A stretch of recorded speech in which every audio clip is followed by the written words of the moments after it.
Ramadan à moi, présenté par Christophe, sur France Maghreb et France Maghreb 2. Bienvenue sur France Maghreb 2 pour un nouveau numéro de l'émission Mon Ramadan à moi. Chaque jour sur votre radio, une personnalité, une personne tout court vient nous raconter son parcours, sa rencontre avec le Ramadan. Et aujourd'hui, quelqu'un que vous connaissez évidemment, puisque si je vous dis le Silence des Mosquées, groupe connu évidemment, eh bien c'est un des membres que nous recevons aujourd'hui, Aziz. Bonjour, salam alaikum, bienvenue. Alaikum salam Christophe, merci beaucoup de votre invitation. Et je vous en prie, c'est un immense plaisir de vous accueillir Aziz pour donc nous raconter un petit peu votre parcours avec le Ramadan. Alors première indication importante, c'est que vous êtes né d'abord au Maroc. Oui voilà, donc je suis né au Maroc, j'ai vécu, pas beaucoup, 2-3 ans là-bas. Donc, dans quel coin du Maroc? À Nador. Nador. Vous allez voir, je suis très curieux. Je sais pas si tu connais la région, Nador. Si, c'est dans le nord du Maroc ça. Ouais, c'est ça. Ouais. Ouais. Nador, donc je suppose que vous y avez vécu très peu de temps, puisque à l'âge de 3 ans vous êtes arrivé en France. Voilà, à l'âge de 3 ans, donc mon père nous a ramenés en France, donc dans la ville de Dole. Ouais. Ensuite, je suis resté de 3-4 ans à Dole. Et ensuite, mon père a été muté sur Dijon pour le travail. D'accord, mais qu'est-ce qui a conduit votre père à partir, à quitter le Maroc? C'est comme tout. Je pense que comme toutes les familles, c'est pour le travail, tout ça. Donc, c'est vrai qu'au Maroc, on avait une vie un peu misérable. Donc, mon père a dû partir pour du travail pour la France. Voilà. Vous n'avez peut-être pas beaucoup de souvenirs, si ce n'est pas du tout de souvenirs des Ramadans de vos parents au Maroc? Oh, pas du tout. Hein. Ouais, là, je pourrais pas vous raconter trop jeune. Non, pas du tout. Est-ce que vous vous souvenez peut-être, en recherchant un petit peu dans vos souvenirs, la réaction du premier Ramadan passé en France pour vos parents? Ça remonte déjà des années. Hein. Ouais. Voilà, oui. Écoutez, en fait, nous, on habitait dans un bâtiment où il y a plusieurs, nos cousins étaient là aussi. Donc, le Ramadan se passait en famille, beaucoup en famille. Donc, c'est très, très loin. Je peux pas rentrer dans les détails, mais bon, c'est vrai que moi, j'étais jeune, j'avais pas encore la conscience du Ramadan. Juste, je me rendais le soir avec eux pour le Maghreb, pour la rupture du jeûne avec mes parents. Donc, on se retrouvait tous en famille. Et c'est ça qui était super agréable, quoi. Ouais. Alors donc vous avez vécu donc à Dole en France oui. avec comment on vous expliquait quand vous étiez tout petit le Ramadan? Est-ce qu'on vous l'expliquait d'abord? Est-ce que vous compreniez vous avec à votre âge pourquoi papa maman s'abstiennent de manger l'espace d'une journée et durant un mois? Oui, en fait, on nous expliquait vaguement en fait le Ramadan. On nous disait que c'était un des piliers de l'islam. Ouais. Donc le Ramadan, c'était en fait se priver de manger et de boire et aussi se rapprocher en fait de Dieu parce que c'est un mois en fait béni, c'est le mois du Coran. Tout ça, on nous l'expliquait. Ouais. Donc c'était en fait un mois spirituel avant tout. D'accord. Mais on vous l'expliquait quand même. Ah, on oui, mettait oui. des mots sur ce qui se passait. Bien sûr, parce que vu que nous on mangeait, on voyait que nos parents ne mangeaient pas, donc quand même nous on posait des questions.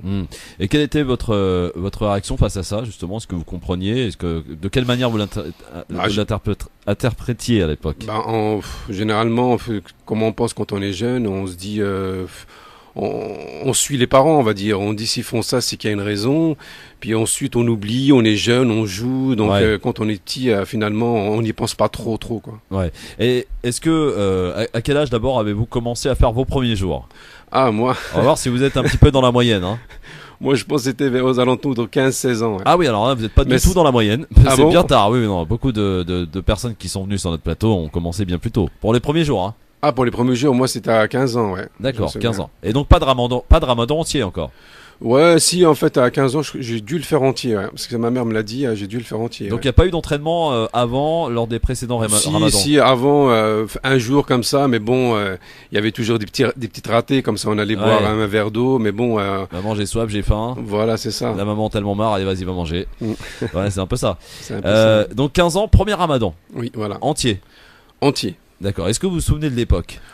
C'était en hiver. Ah bah ça va. C'était en hiver, donc on mangeait vachement tôt. Ouais, super. Ouais. Donc premier Ramadan entier. Est-ce que lorsque vous avez fait votre premier Ramadan, c'était parce que maman l'a demandé, ou il y avait aussi une certaine recherche spirituelle de fait déjà. Ouais, il y a une volonté un peu personnelle, puis il y a aussi les parents qui nous poussent un peu. En fait, ils nous forcent pas, mais bon, ils nous poussent, ils nous expliquent un peu faudra commencer à le faire parce qu'on grandit, tout ça. Mais bon, il y a quand même une volonté un peu personnelle parce qu'on essaye de découvrir. En fait, on essaie de faire comme les parents déjà dans un premier temps.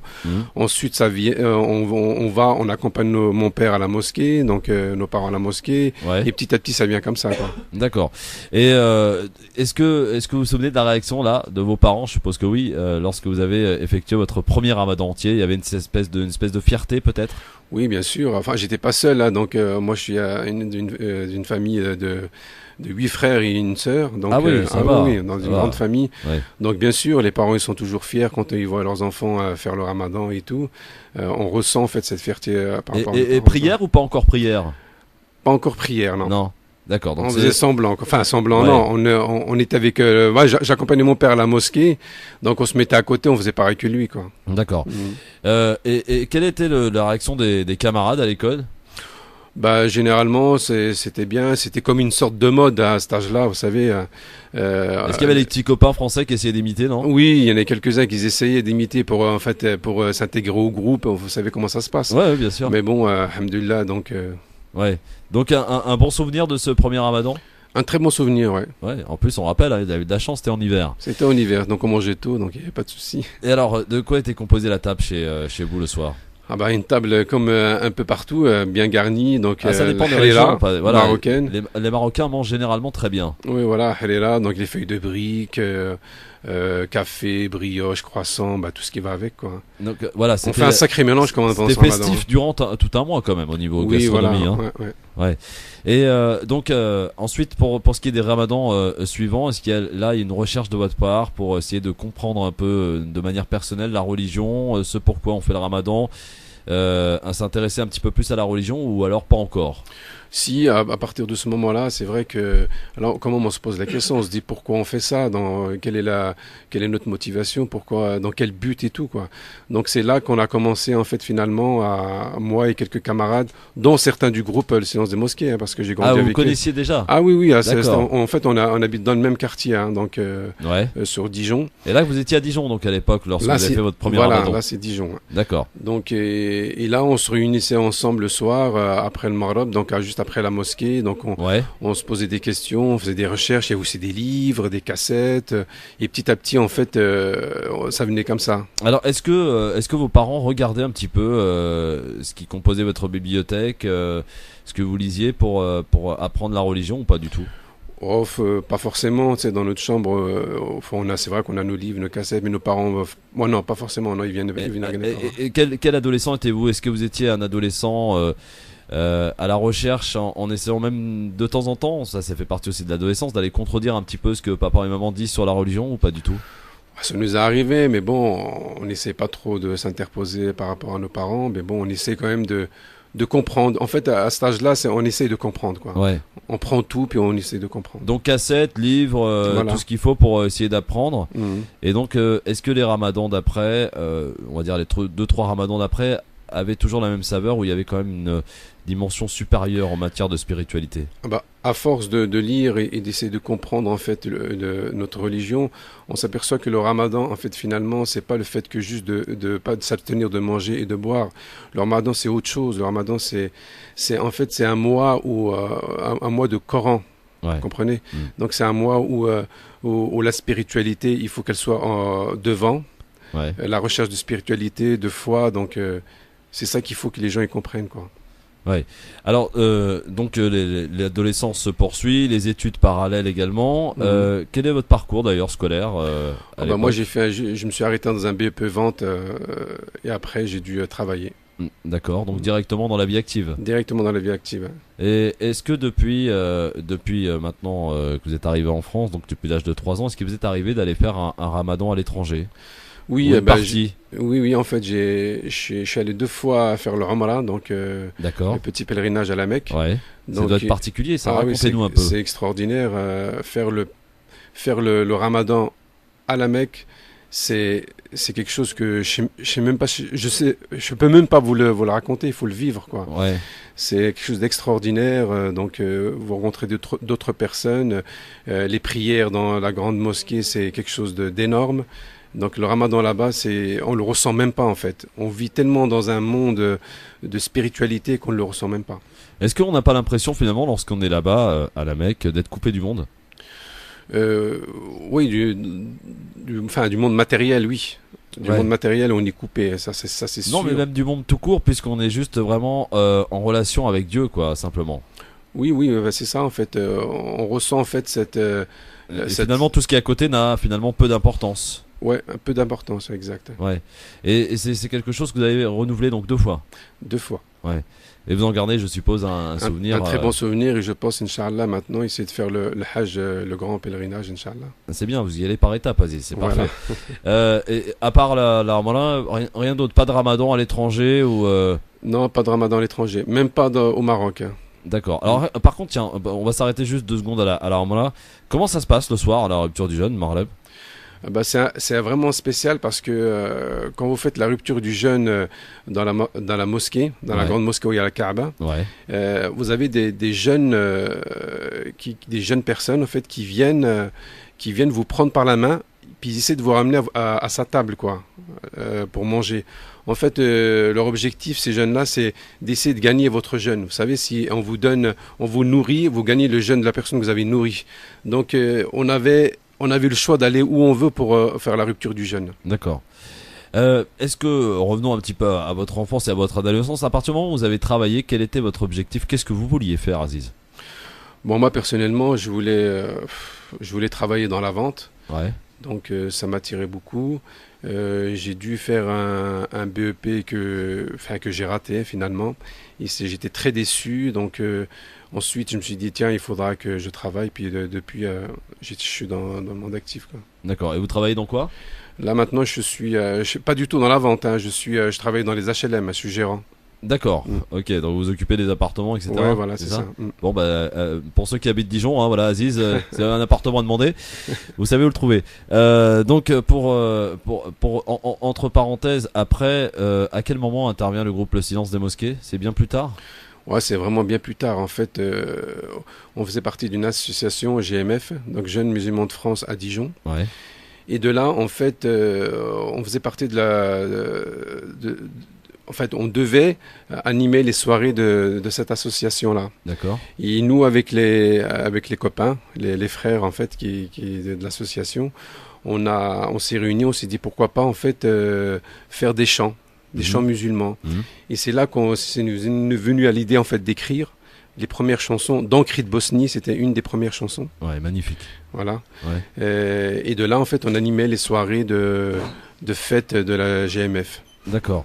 Et après, ça a coulé de source, c'est-à-dire, voilà, ça y est, on a trouvé le bon filon, et voilà, en plus, vous êtes un peu seul dans le domaine, quoi, je veux dire, en matière de chants religieux, français, etc. Ouais, il y en a quelques-uns encore qui émergent, hein, de chants religieux. On va dire des groupes connus comme vous, voilà, quoi, il n'y en a pas beaucoup. Ouais, il n'y en a pas beaucoup, c'est vrai que dans le monde musulman, il y en a pas beaucoup. Quelle a été la réaction? Est-ce que vous avez eu déjà d'étranges réactions, justement, face à ça, de la musique, sur des paroles religieuses? Est-ce que vous avez eu des réactions étranges de temps en temps? Non, pas forcément. C'était bien vu, bien pris par la communauté, non. Ouais. Non, quand je dis ça, parce que beaucoup disent, oui, la musique c'est haram. Oui, en ce moment-là, avec les nouveaux albums qu'on a fait, c'est vrai que il y a certaines personnes avec la musique qui sont réticents. Ils disent que la musique c'est haram, alors que il y a aucun verset ou un hadith qui dit que c'est interdit. Justement, on en parlera parce que on en parlera de tout ça. Je suppose que vous êtes aussi bien placé pour essayer d'un petit peu regarder de manière très objective de quelle manière évolue un petit peu cette communauté musulmane ici en France, mais également ailleurs. On en parlera tout à l'heure, mais j'ai envie de m'arrêter un petit peu à votre vie privée, Aziz. Oui. Mariage, pas mariage? Si, je suis marié. Vous êtes marié depuis 10 ans. D'accord. Alors, comment s'est passé le premier ramadan avec madame? Ah, parce que là, c'est une lourde tâche pour madame quand même. Hein. Une sacrée responsabilité, passer après la maman, c'est difficile. C'est une très bonne cuisinière, donc alhamdoulilah. Non, ça c'est très bien passé. Ça fait partie des critères de sélection ou pas? Non, pas du tout. Non, mais c'est juste une petite parenthèse que je comme ça. Ouais. Bon. Non, c'est vraiment très bien passé, alhamdoulilah. Donc, c'est vrai que je l'ai vécu aussi en famille, c'est toujours pareil. Hein, donc, j'ai pas fait le ramadan complet avec ma femme, hein, donc c'est toujours en famille. Hein. Parce qu'on le sait, chacun et beaucoup de gens ont des habitudes très particulières durant le mois de Ramadan, sont habitués au plat de maman, enfin à une ambiance justement de la famille, des parents, et ça peut paraître de temps en temps un petit peu difficile de passer de cap et de passer le Ramadan avec la personne avec qui on va partager le reste de sa vie finalement.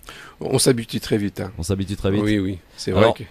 enfant, pas enfant encore? Si, 3 enfants. Ah là, Berek, bien travaillé. Hein. Donc 3 enfants. Quel est le papa que vous êtes justement, et de quelle manière vous expliquez-vous le Ramadan à vos enfants? Bah écoutez, assez simplement, donc on essaye d'expliquer en fait aux enfants qu'est-ce que c'est que le Ramadan. Donc il faut vraiment les objectifs premiers, il faut vraiment leur expliquer. Il faut pas qu'on fasse la même erreur que, je vais pas dire nos parents, mais bon voilà. Donc il faut expliquer que le Ramadan c'est plus basé sur le spirituel, quoi. Donc à la recherche en fait de la paix spirituelle, vous comprenez? Ouais. Et est-ce que vous pensez que finalement, parce que vous savez que en ce moment le Ramadan tombe au mois d'août cette année, et beaucoup ont fait le choix de revenir de vacances du bled. Alors parce que c'est plus facile en France, hein, très certainement, il fait moins chaud, le climat est plus favorable. Est-ce que finalement, à la question, si on réfléchit 2 secondes, si on a une véritable vraie foi, bonne foi, importante, le Ramadan, peu importe où on le passe, à 20 ou 50 degrés, est-ce que finalement les difficultés sont les mêmes? Écoutez, oui, les difficultés sont les mêmes. Après, c'est vrai que s'il y a la chaleur du bled, c'est vrai que ça va être un peu plus difficile parce que la soif, donc elle va venir plus vite et tout. Mais bon, le but principal, ça reste le même, que ce soit dans un autre pays ou ici, donc voilà quoi. Ouais, et il est recommandé aussi de bien s'alimenter, de prendre bien soin de son corps pour passer justement un agréable Ramadan. C'est d'où d'ailleurs le repas du matin qui est très très très important. Est-ce qu'on mange d'ailleurs le matin chez vous, Aziz? Ça m'arrive Est-ce les qu'on se premiers. réveille? Oui, bah je me réveille pour faire déjà la prière de l'Fajr. Ouais. C'est vrai que pendant le Ramadan, ça m'arrive de me réveiller avant et des fois j'ai des loupés, un peu comme tout le monde. Hein. Ouais. Mais bon, on les ressent parce que cette année, par exemple, on assiste à des pratiquement 13-14 heures de jeûne. C'est quand même important. oui, c'est long. surtout à cette période-là, c'est vrai que maintenant c'est long.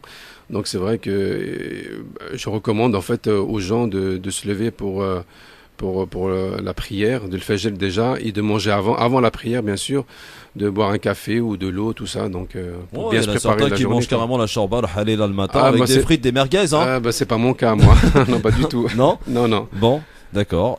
Et quel genre de comportement adoptez-vous pendant le Ramadan? Est-ce qu'il y a des choses que, par exemple, vous mettez entre parenthèses durant cette mois particulière?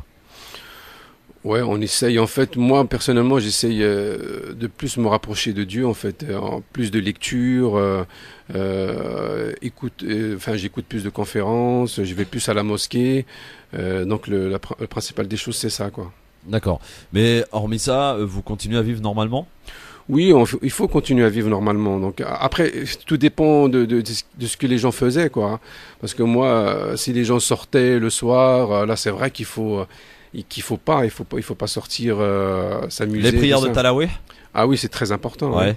Prière de Tarawih, c'est primordial. Il faut que les gens aillent faire les prières de Tarawih. Oui. Ouais. C'est un lieu de rencontre aussi, outre le fait d'aller faire la prière, bien sûr. Oui, bien sûr, c'est un lieu de rencontre. On voit toutes les personnes, les voisins, tout ça. Donc c'est agréable, quoi. C'est très important, d'accord.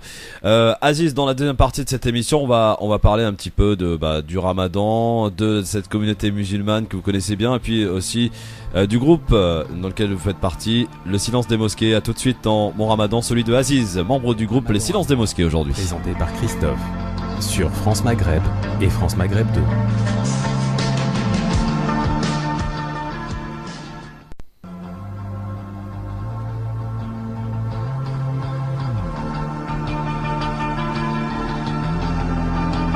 Mon Ramadan à moi, présenté par Christophe sur France Maghreb et France Maghreb 2. Deuxième partie de l'émission Mon Ramadan à moi, celui de Aziz, membre du groupe Le Silence des Mosquées, qui est avec nous aujourd'hui pour nous raconter évidemment son approche avec le Ramadan, mais également de sa carrière de militant, car c'est un grand militant, Aziz, hein, finalement. Vous êtes un grand militant. Et on essaye un peu comme tout le monde. Hein. Ouais. Alors ce militantisme justement qui va débuter cette deuxième partie de cette émission, comment il est né ? Bah écoutez, suite déjà à la chanson qu'on a fait sur les pierres de Gaza, vous savez, Ouais. sur la Palestine. Mm. Et depuis, alhamdulillah, donc on suit les événements qui se passent là-bas au Proche-Orient. Donc on est là, donc voilà, on est là pour la cause palestinienne. Ouais. Et est-ce que votre militantisme va jusqu'à la maison? Est-ce que le militantisme que vous représentez, qui vous caractérise, est-ce que vous en faites part aussi à vos enfants, histoire de leur apprendre un petit peu ce qui se passe dans ce monde, de l'injustice que connaît certains peuples, comme les Palestiniens par exemple? Oui, un petit peu, on va pas trop rentrer dans les détails avec les enfants, donc un petit peu quoi, on va dire. D'accord. Ouais. Est-ce que les enfants font ou ont déjà fait leur ramadan ou une partie de ramadan? Ouais, j'ai ma fille qui a fait 2-3 jours, hein. D'accord. Elle a 8 ans. Ouais. Ouais.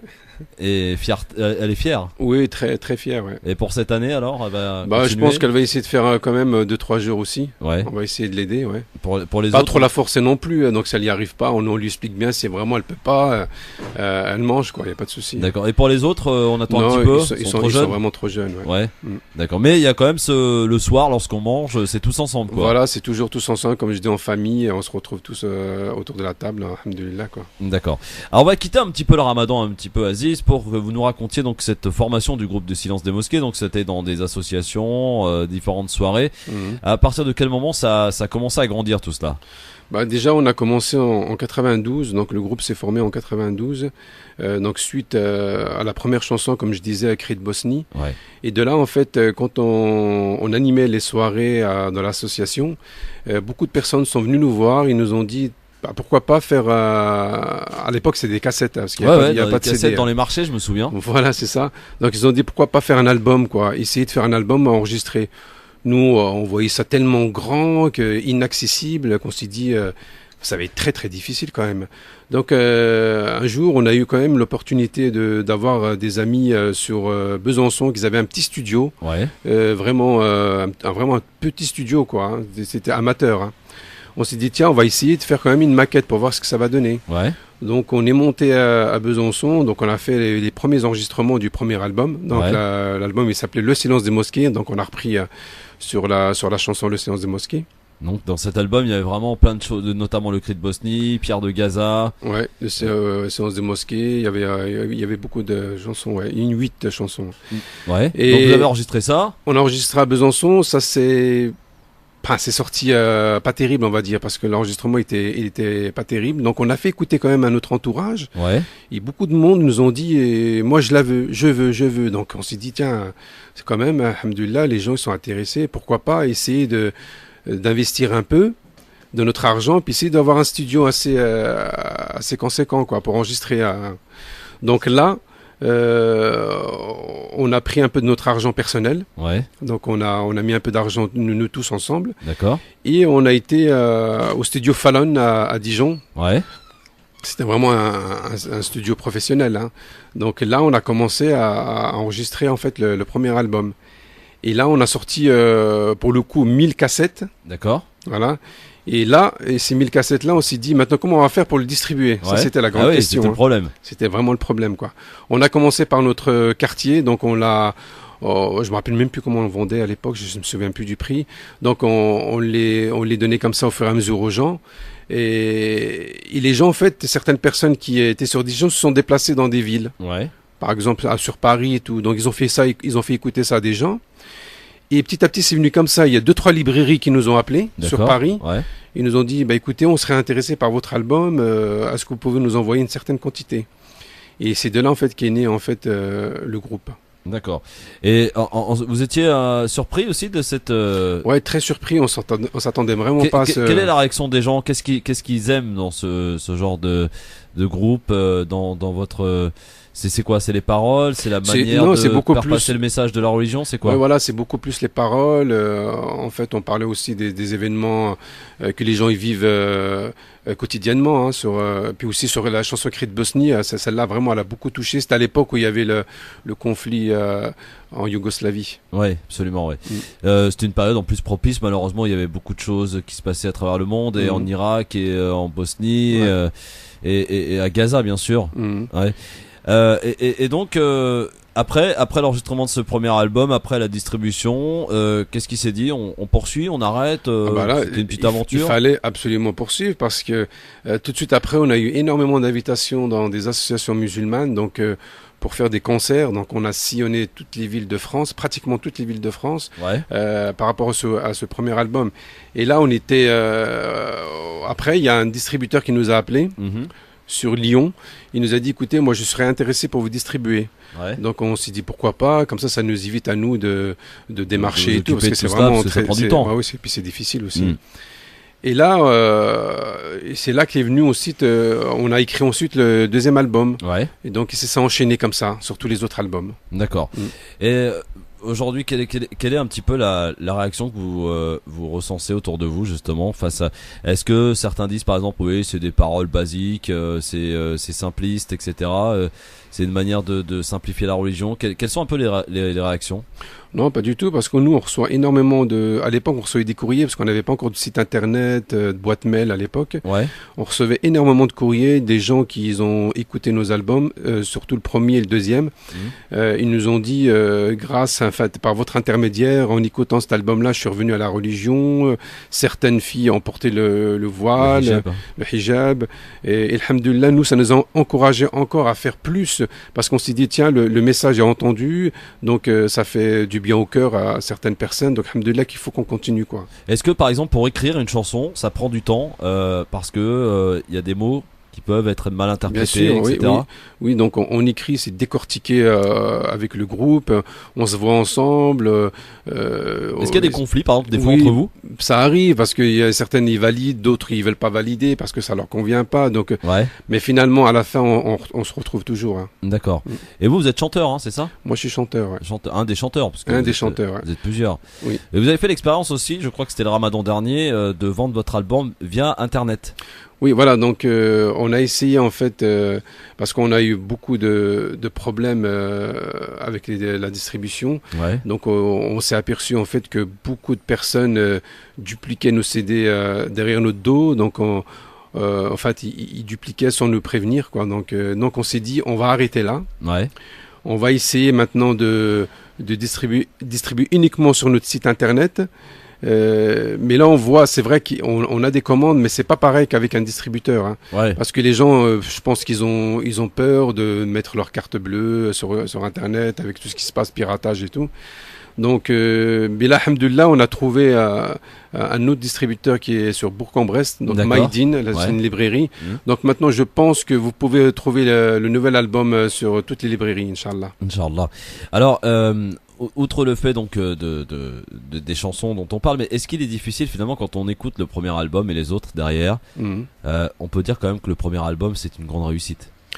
Oui, c'est une grande réussite parce que au début, on était les seuls hein, dans le groupe Anachit en France. Hein. Ouais. On était les premiers, donc évidemment, après les gens, ils se retournent que vers nous. Hein. C'est un peu normal. Hein. Ouais. Et c'est vrai qu'au fil du temps, on évolue, on essaie d'apporter autre chose au chant.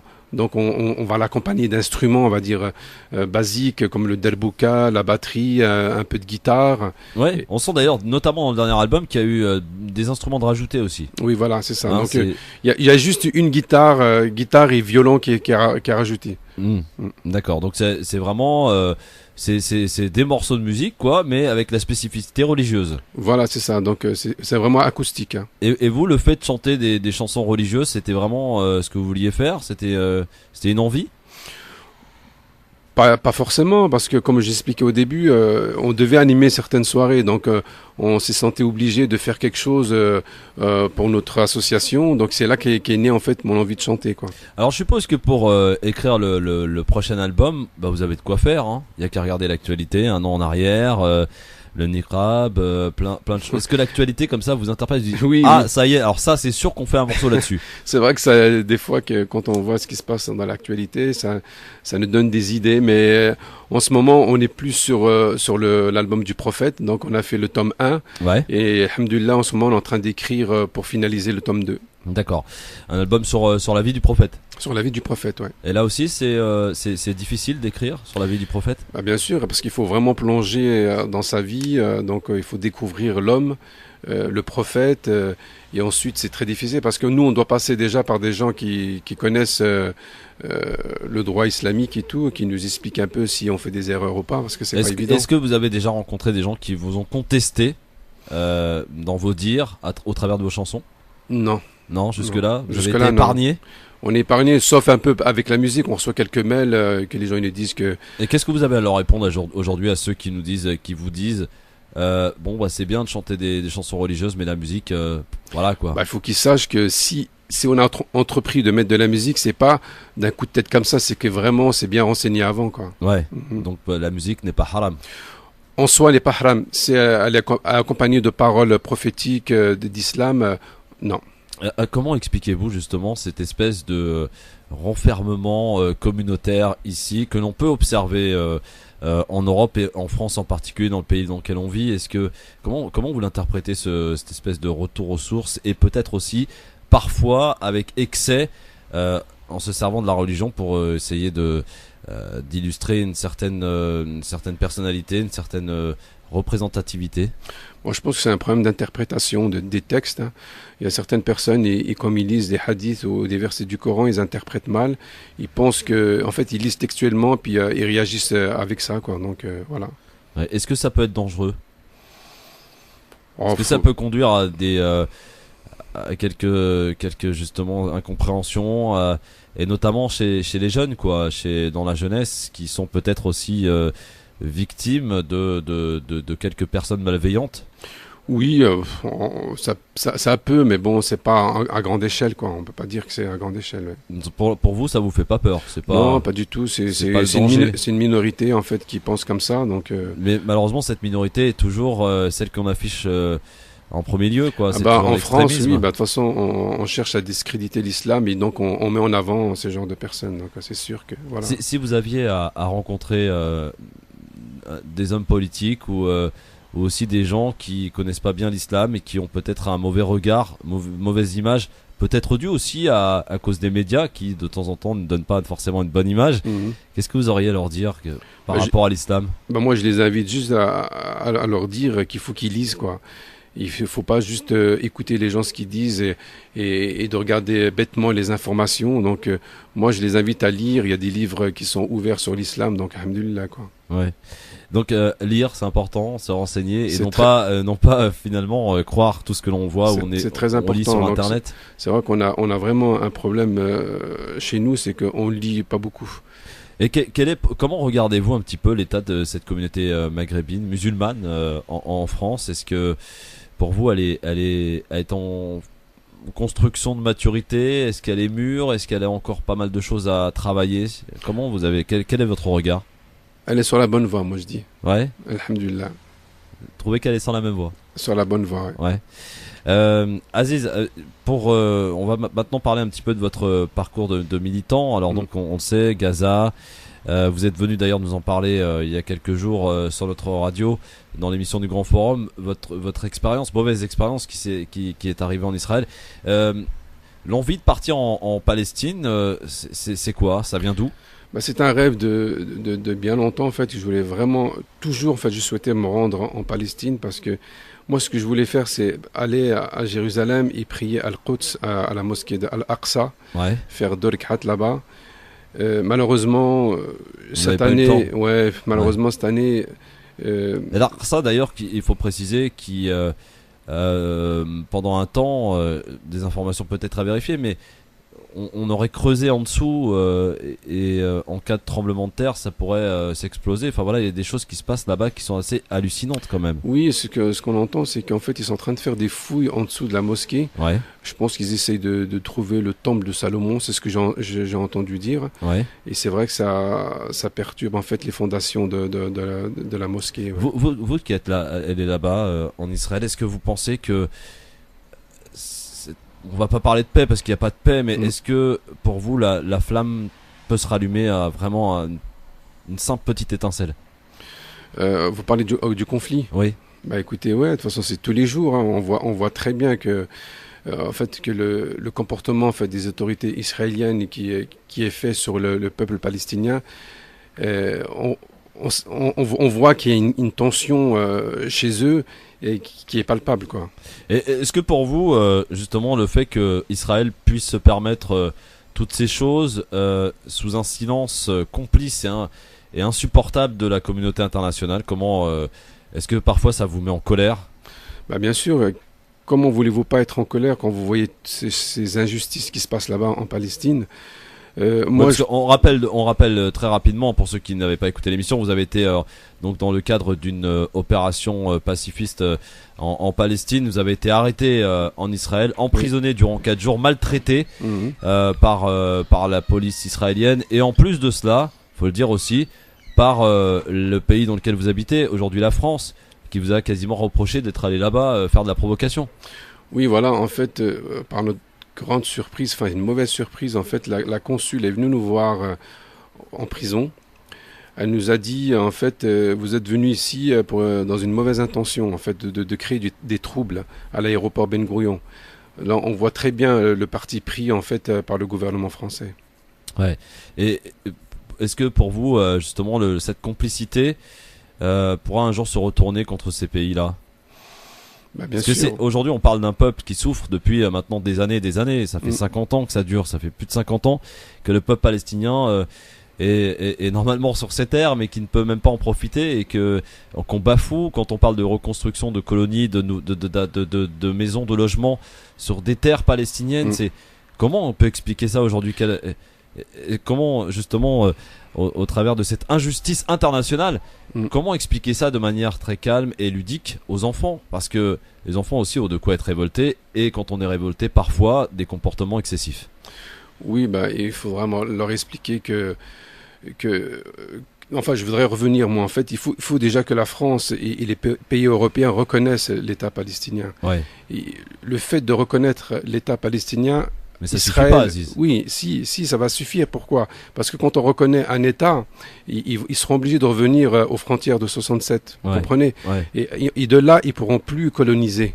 Ils pourront plus coloniser parce qu'il y a un État qui est reconnu par l'ONU, par les nations.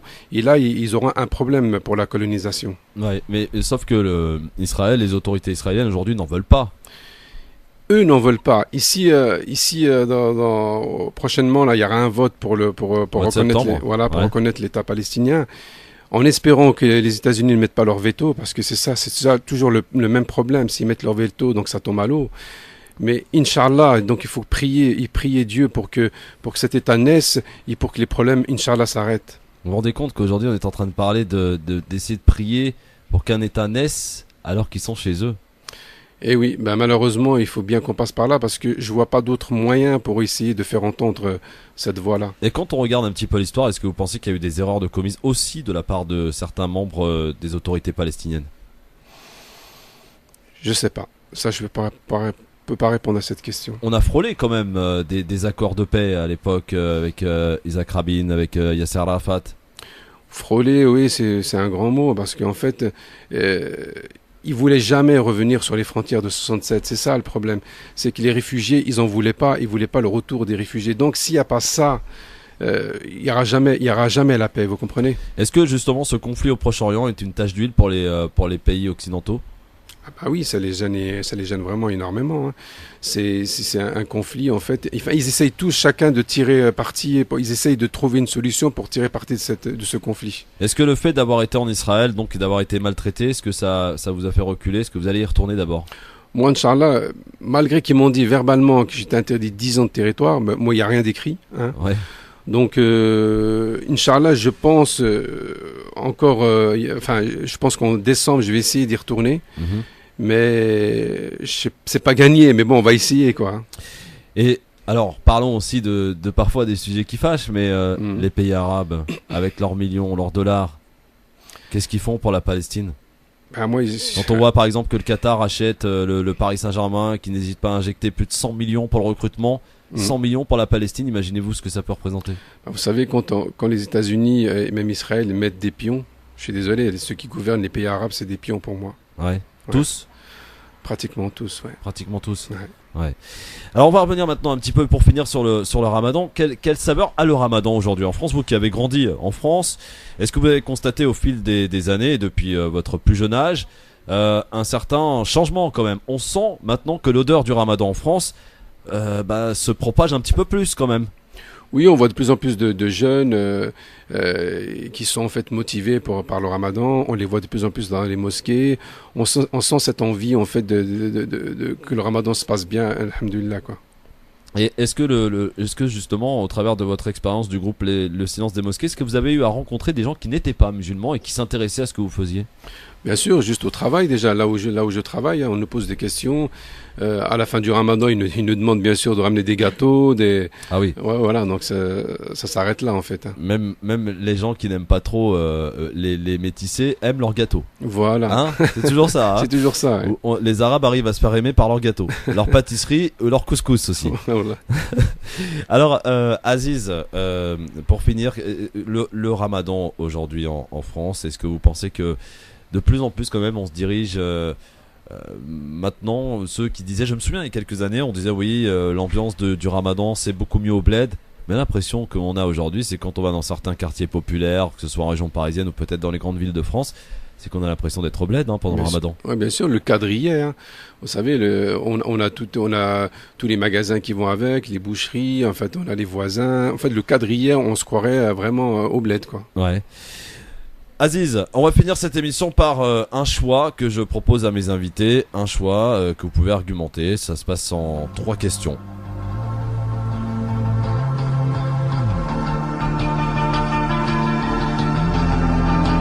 Mon ramadan à moi, présenté par Christophe, sur France Maghreb et France Maghreb 2. Le ramadan de Aziz, membre du groupe Le Silence des Mosquées. Un choix à faire, donc Aziz, shorba ou harira? Shorba. Ah oui, vous m'avez parlé de harira tout à l'heure. Oui, non, mais c'est la shorba. j'aime bien la shorba. D'accord, laquelle? Algérienne. Algérienne, d'accord. El Quds ou Médine? Alors là c'est dur là. C'est le choix est dur. Ouais. Médine, je suis déjà allé, donc je vais dire le Quds. D'accord. Et enfin, et pour finir, état laïque ou état religieux? Bon, moi, on est dans un état laïque. Restons musulmans dans un état laïque. Ça vous va? Très bien. Bon, Aziz, merci beaucoup en tout cas d'être venu vous raconter, vous confier à notre micro. Qu'est-ce qu'on peut vous souhaiter pour la suite là? Quels sont vos projets à court et moyen terme? Inch'Allah, déjà un bon ramadan, Inch'Allah, à tout le monde. Et aussi, je vais faire un peu de pub, donc vous pouvez vous procurer notre album sur notre site ou dans les librairies musulmanes. Donc, le prophète Mohammed, tome 1, ses premiers pas. Et le site, c'est quoi? www.silencedesmosquées.com pour aller acheter l'album et donc encourager toute l'équipe du groupe Les Silences des Mosquées, d'ailleurs qu'on salue. Ouais, je les salue très fort, ouais, salam alaikum à vous. Voilà, et un bon ramadan à toute l'équipe, et sinon donc préparation du tome 2 des chants sur le prophète. Inch'Allah, ouais. Inch'Allah. Merci beaucoup Aziz en tout cas, merci vous revenez quand Christophe. Vous voulez dans l'émission sur France Maghreb 2. À très vite et un bon retour sur Dijon. Salam alaikum. À bientôt.